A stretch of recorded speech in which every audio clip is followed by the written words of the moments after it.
आज राजकोट महानगर भारतीय जनता पार्टी द्वारा तमाम वोर्डना कार्यकर्ताओं शहरनी संगठन टीम धारासभ्यश्रीओ द्वारा महाराष्ट्र में जे रीते स्थानिक स्वराज्यनी चूंटणी एटले कोर्पोरेशननी चूंटणीमां भारतीय जनता पार्टी अने साथी पक्षोनो भव्य विजय थयो छे।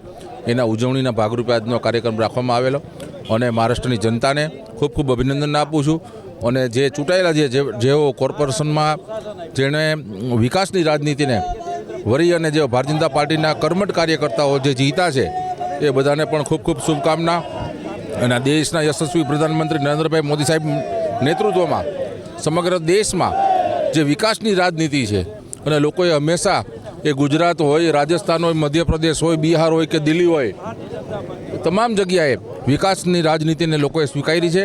અને ભારતીય જનતા પાર્ટી સાંસ્કૃતિક રાષ્ટ્રવાદની સાથે જે કાંઈ આપણો વિકાસ થઈ રહ્યો છે એ આ દેશ જે 2047માં વિકસિત ભારત બને એના માટે પ્રયત્ન કરી રહ્યા છે મોદી સાહેબ।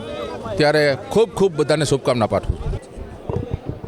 25 વર્ષ બાદ સૌથી મોટી નગરપાલિકા એટલે કે બૃહદ મુંબઈ નગરપાલિકામાં ભારતીય જનતા પાર્ટી ગઠબંધનનો ભવ્યથી ભવ્ય વિજય થયો છે। ફરી એકવાર વિકાસનો વિજય થયો છે। ફરી એકવાર દરેક લોકોએ નકારાત્મક રાજનીતિને જાકારો આપ્યો છે અને આપણા વડાપ્રધાન શ્રી નરેન્દ્રભાઈ મોદી સાહેબને જે વિકાસની રાજનીતિ છે એને અપનાવી છે।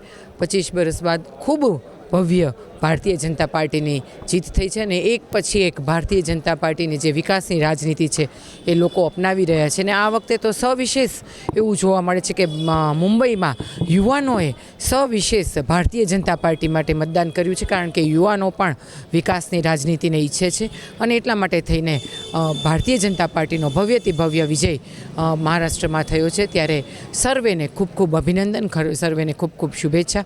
ફરી એકવાર વડાપ્રધાન નરેન્દ્રભાઈ મોદી સાહેબની વિકાસને સૌ લોકોએ અપનાવી છે।